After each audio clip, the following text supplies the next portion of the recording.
Bonjour et bienvenue à tous sur le plateau de RTA pour la 6e édition du 17h10, le JT animé et proposé par les militants du réseau wallon de lutte contre la pauvreté.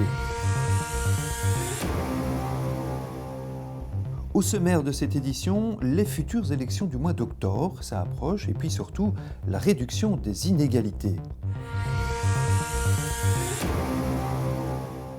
Christine Mailly, bonjour. Bonjour. Vous êtes secrétaire générale du réseau wallon de lutte contre la pauvreté. Alors cette réduction des inégalités, c'est le moment d'en parler, c'est le moment d'obtenir l'attention des hommes politiques sur ce point, même au niveau local. Oui, tout à fait. On a décidé au niveau du réseau wallon de mettre cet enjeu-là au cœur du débat politique dans les communes et les provinces, en se disant, mais finalement, on parle de réduction des inégalités et de lutte contre la pauvreté au niveau fédéral, au niveau des entités fédérées, etc.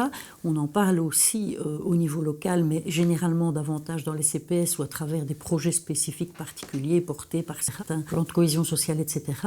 Alors que finalement, comme on sait que la pauvreté est une conséquence de l'organisation des autres politiques publiques et de la manière dont on utilise les biens communs, eh bien on veut demander aux communes de mettre un focus réduction des inégalités à travers les politiques publiques qu'ils vont mettre en place dans les 5 années pour lesquelles ils vont être élus pour porter un projet au profit de tous les citoyens de leur commune, quel que soit leur niveau de revenu, quelles que soient leurs conditions d'existence.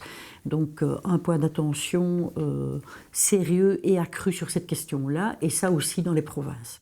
Autre invité autour de notre table, Guy, bonjour. Vous êtes militant au réseau wallon de lutte contre la pauvreté. Alors l'intérêt, c'est de remettre le citoyen au centre des préoccupations. C'est-à-dire de prendre plus en compte ses préoccupations et qu'il soit secondé. Alors on pourrait se dire pourquoi à niveau communal ? Et en fait, moi j'y vois trois atouts. C'est que le niveau communal peut supplier aux insuffisances du pouvoir central. Le niveau communal peut initier certaines politiques. Et alors là, je prendrai comme exemple plus d'investissement dans le secteur social, culturel et environnemental. Le budget d'une commune se répartit souvent entre l'entretien des routes, le personnel communal et l'investissement immobilier.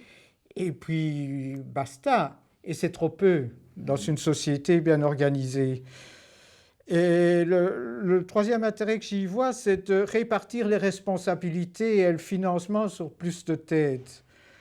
Parce que ça veut dire un partage plus complet des ressources et ça veut dire aussi que c'est le garant d'une société plus démocratique et moins manipulable par un pouvoir central qui serait très prenant. Alors vous pouvez, Guy, nous donner un exemple concret d'investissement donc au niveau social, par exemple. Oui, une des préoccupations majeures des citoyens, c'est évidemment le logement. Et là, on a des gros problèmes par rapport à l'inflation des prix du logement. Donc, une des politiques qui serait intéressante à mettre en œuvre et impérative, c'est évidemment de développer le logement social. Mais quand je dis logement social, c'est le logement social vraiment pour les plus précarisés, parce qu'on a tendance dans les communes à développer un logement social, mais un logement social qui s'adresse aussi aux loyers moyens et parfois plus élevés, alors que l'urgence est pour les plus précarisés. Françoise, bonjour. Vous êtes aussi militante au réseau wallon de lutte contre la pauvreté. Alors, ce qui vous interpelle, ce sont les personnes qui vivent dans la précarité.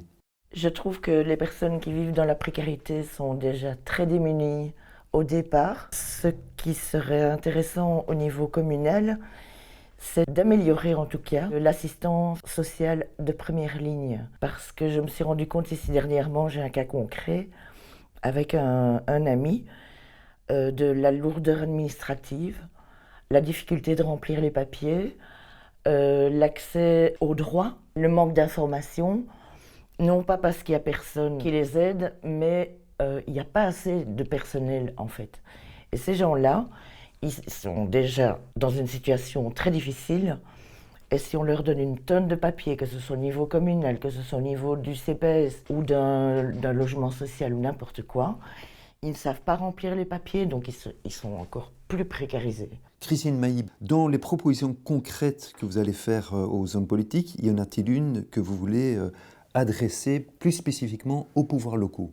Nous allons demander aux communes ainsi qu'aux provinces d'ailleurs, dans les communes de désigner soit le ou la bourgmestre ou un ou une échevine en charge de la réduction des inégalités. Il y a quelqu'un qui devrait avoir la préoccupation de savoir est-ce qu'en matière de logement, est-ce qu'en matière d'enseignement, est-ce qu'en matière de santé, est-ce qu'en matière de mobilité, est-ce qu'en matière de petite enfance sur notre commune, quand on développe un projet, quand on le soutient, quand on le renforce, est-ce qu'on le fait en pensant chaque fois réduction des inégalités? Autrement dit, est-ce qu'on le fait chaque fois en se demandant est-ce qu'il va atteindre tout le monde? Même chose dans les provinces, on demandera qu'il y ait un député provincial en charge de la préoccupation de la réduction des inégalités. Merci à vous pour votre présence et vos témoignages. Je vous fixe rendez-vous le mois prochain pour une nouvelle édition du 17h10.